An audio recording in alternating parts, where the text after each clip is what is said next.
Yan, magandang gabi mga kakosa.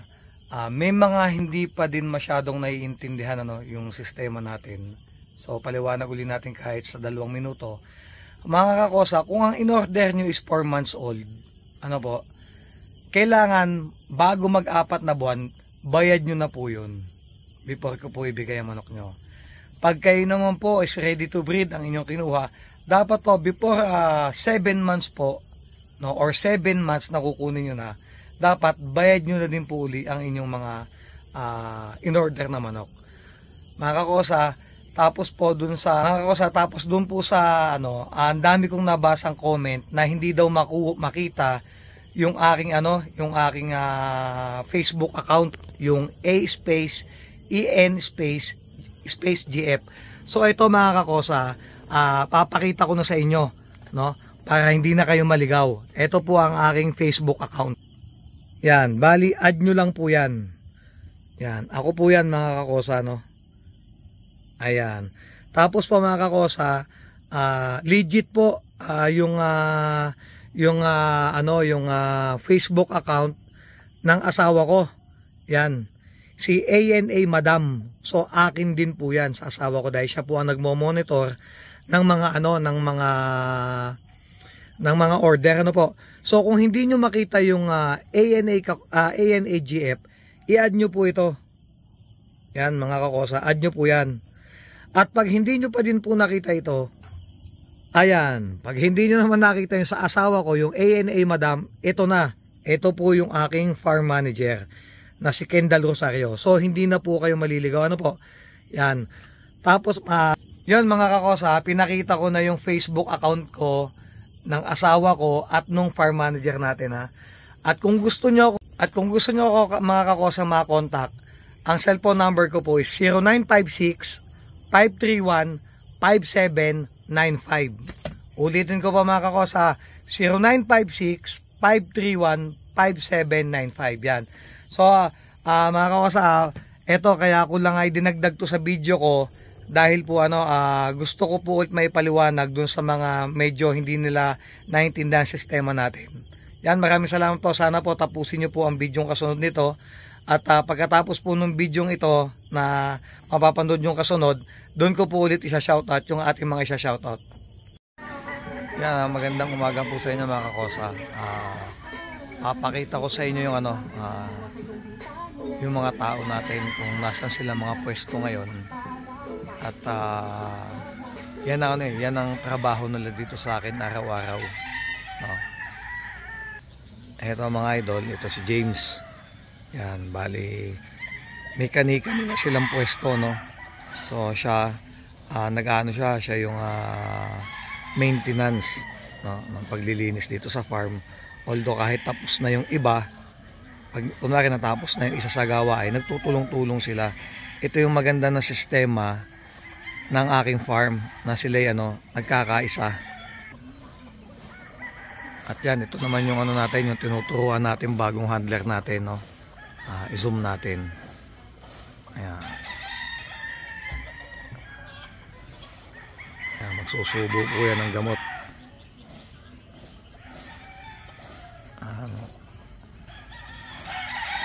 Yan ang ginagawa niya kada umaga. Yung susubuhan niya ng gamot, tapos binabasa niya. May sigarilyo pa po sa kabilang tenga, Talagang Robin na Robin ang datingan. Ayan, Ayan, binabasa niya. Ang puwet, paa, ulo, pakpak. Ayan, poging-pogi po. Yan po si Robin Pudilla. Ayan. Alam niyo mga kakosa, ang mga tao natin sa farm, mga artista po to, mga celebrity. Ito po si James Reed. Ayan Ayan naman po si manager. Ayan magdidisinfectant siya. Manager! Gandang umaga! Anong gagawin mo, boss? Magdidisinfectant yan. Pakita ko naman sa inyo yung yung ginagawa nating bagong breeding area. So pasukin natin ngayon to. Magdidisinfectant si Boss Kendall. Ito mga idol, dati lagayan po ito ng itik. No, lagayin po ito ng itik. At ako yan, kung mapapansin nyo, ganyan lagi. So, meron tayong battery cage dun sa dulo. Tapos gumawa din tayo ng ganito. Yan. Gagayahin naman natin yung kay Red Game Farm. No? Yan, ito kita nyo, kung mapapansin, nakakaawa sila dito. No? Hinukay nila to, tapos papatungan uli ng pangalan niya ng lupa. Ayan o, ang kapal niya, no?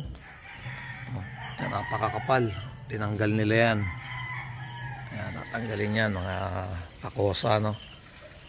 Ito yung isang lalaman po ito ng 39 na flying pen, no? So lalagyan natin ng tigta-tatlo. Sa kwenta ko ata 117 ang pwedeng lamanin dito ng babae. 117. Itong pangalawang butas na to, ginawa natin gradas. At yung kabila naman mga battery cage. So mga kakosa, ang tao natin dito sa farm is apat lang, no? Ito si Kendall. Yan, mapapansin nyo, painuman namin ng tubig. Mga nakataob na, tas may mga laman na. Papainumin na namin yan mamaya doon. Ito mga kakosa, siya yung breeder ko, no? Siya yung pinaka farm manager ko dito sa sa farm natin. Yan. Pakilala naman natin si James. Yan, ito yung maintenance or Jolly. Jolly to sa farm ko eh. Kasi kasama ko to, kung saan ako pumunta sinasama ko. Tas driver ko pa tong bata na to. Yan. Kung tutusin mga kakosa, napakalaki ng farm natin pero kaya nilang i-maintain ng maayos. Pero magdadagdag ako this coming December dahil padating dito yung kapatid ni Kendall. Okay lang. Ito si James. Yan. Si James yung maintenance ko, no? All around siya, pwedeng driver, pwedeng tagapagpatoka, pwedeng sa lahat, no? Lagi ko siyang kasama. Yan, kung mapapansin niyo naman, yung bata ko naman yon, si Bunso, yung padating, kumuha siya ng ng pambomba sa pag-disinfect. Yan. Kung bata na to naman, naka-assign siya sa pagpapatuka ng babae. Ng mga babae natin yan. Ito si Rambo. Rambo, tigil mo na Rambo. Yan. Kaway mo na Rambo. Ayan o. Ayan. So, hindi pa tayo nakakabili ng yung gusto ko sana, yung demakina na. No, kaso nagmamadali kami. Ayan, si Rambo, yung batang yan, napakasipag. Yan ay sa akin na nag-birthday, so 16 years old na siya ngayon. Ayan. Minor de edad, nagtatrabaho na. Ganyan din ako dati, 15 anyos nung mag-start sa Italy. No? Pakilala naman natin yung ating bagong handler. Pero sila mga kakosa, tulong-tulong sila pag natapos nila yung trabaho nila, nagtutulong-tulong sila. Yun ang maganda sa farm ko. Wala silang inggitan, kaya nakakatuwa. Ito si Borge, Spencer, o Robin. Tatlo pangalan ito sa akin. Borge, ano sinusubo? B50. Yun, B50. Yan. Ito yung mga inihahanda natin.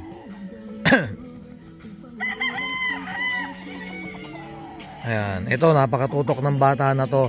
Gaya na sinabi ko, baguhan lang tong handler. Pero masumikap siya.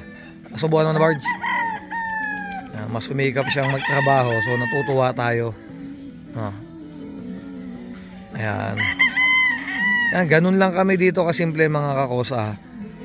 Para kami magkakapatid. No? Pamilya turingan namin. Ayan. Pero napakisipag nila. Pero may padating tayo sa this coming December na mag-asawa. Yun ay kapatid niya nung farm manager natin si Kendall. So dadating dito yung mag-asawa, pangalan Kenneth naman. Yung kapatid ni Kendall. Ayan. Kung mapapasin, ulitin ko, kung mapapasin nyo ang farm ko, gusto ko laging malinis.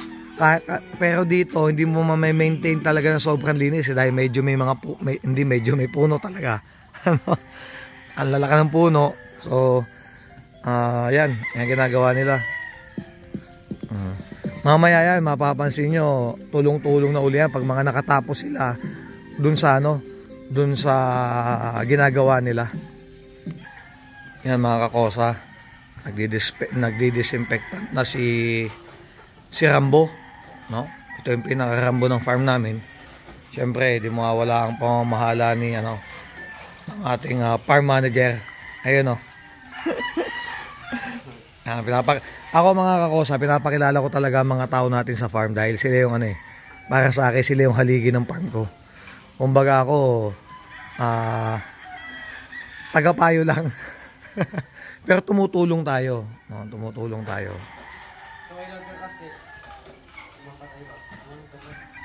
Ayun.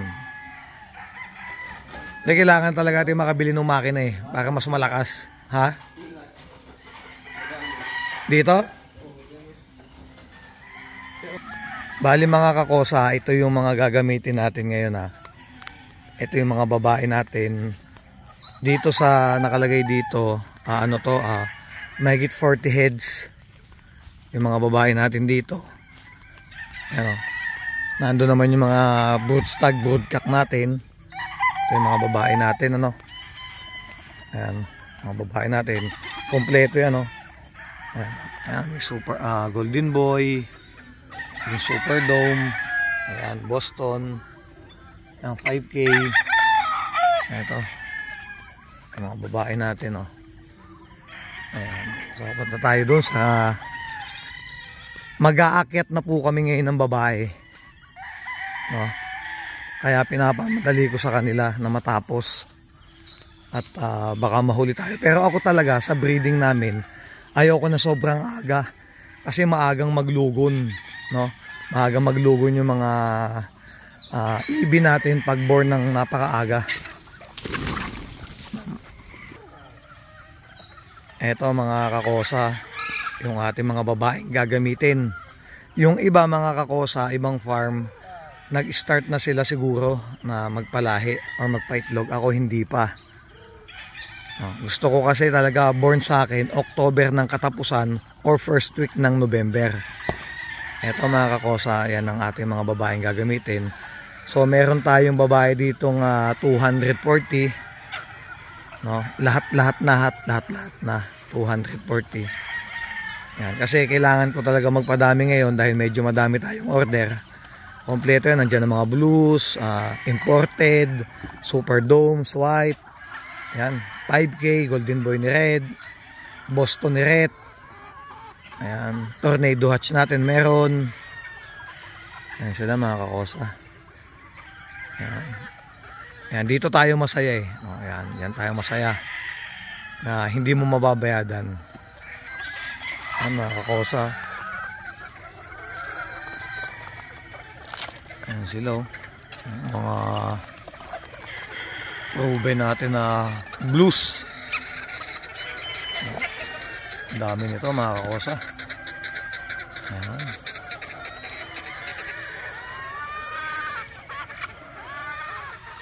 Ayan.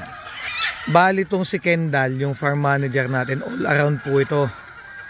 Ito yung karpintero, naging driver na din. Basta lahat hawak niya. Hawak niya. Kaya nakakatuwa. Padating na kapatid nito ang kapatid niya, December yan. Kikidnapin na po natin pag ayaw sumama, kikidnapin na natin. Di ba, napakagandang pagmasdan mga kakosa, Yan, kaya lagi niyong tatandaan, huwag kayong mawawala ng pag-asa. Lahat naman tayo, ito pero isang suga lagi ang negosyo, isang suga lagi. Pero huwag kayong matakot, inyong pagsikapan.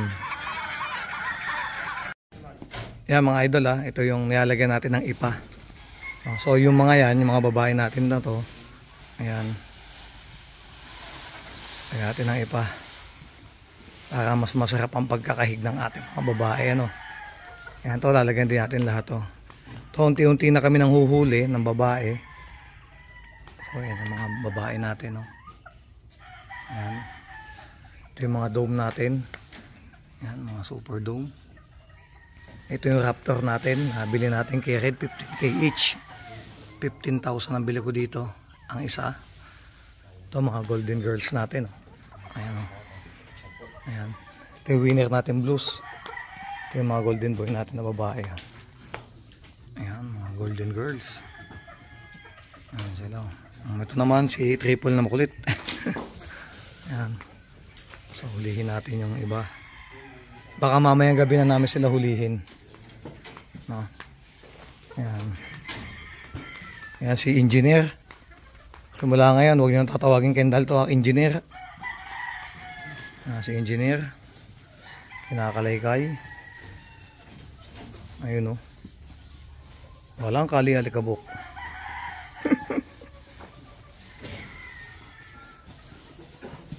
Ayan, para lang ho kami nag-aano dito. Si Bunso naman may ginagawa sa taas. Ayan mga lods. Ayan. Makakapaglagay tayo mga dito, mga kakosa ng 117 na babae. 117 na babae ang kaya natin ilagay dito. Mga kakosa, ito po yung inaabangan ng mga nagpapashoutout sa atin. Ano po?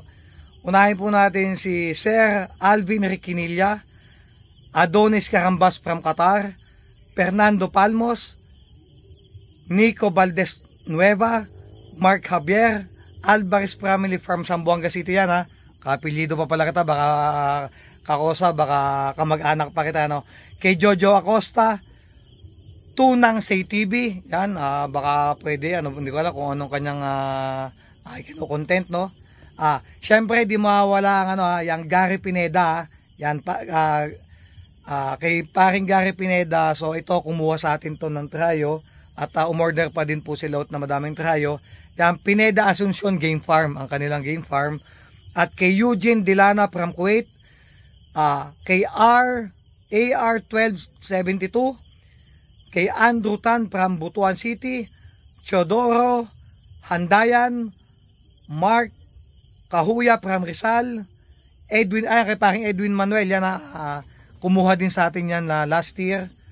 Tapos kay paring Jan Casas ng Kuwait, ang pare, shoutout sa yan, kumuha din sa atin hanggang ngayon. Kay Arnel Brondo from Ibaan, Batangas, pare, pasyal ka dito sa farm natin. Nung una magkatabi lang tayo, di ka nakapunta, baka this time makakapunta ka. At syempre di mawawala yung aking sponsor at kaibigan, ano, malay mo soon baka maging kumpare pa to, kay EM Kuwakawa Game Farm. Yan ang nag-i-sponsor ng damit sa mga tao natin at sa akin, no. Tapos kay syempre kay paring Andy Umali ng Milan, Italy. Yan, shoutout po kay Sir Clara Bella from Milan, Italy. Yan, kausap ko siya almost 1 hour kahapon. Ang dami namin ng pagkwentuhan, sir. Maraming salamat po sa mga naibigay ng payo sa akin at nakakataba po ng puso ang inyong sinabi tungkol sa akin yon. Tapos syempre batiin natin si Shanshan and JJ and Barotil family from Masbate. Ito ata may birthday, diba? Yan, happy birthday sa iyo, Shanshan and JJ, no? Yan mga kakosa, maraming salamat po sa inyo at sa sunod po damihan pa natin or magbibigay ako ng isang content na babatiin ko na lang yung lahat na nagpapabate, no. Hindi man natin malahat, pipilitin natin lahatin. Yon, ito po ang inyong kaibigan ANA, si Bulol, nadali na naman, ANA or Kakosa Game Farm. God bless po sa inyong lahat at ingat po tayong lahat.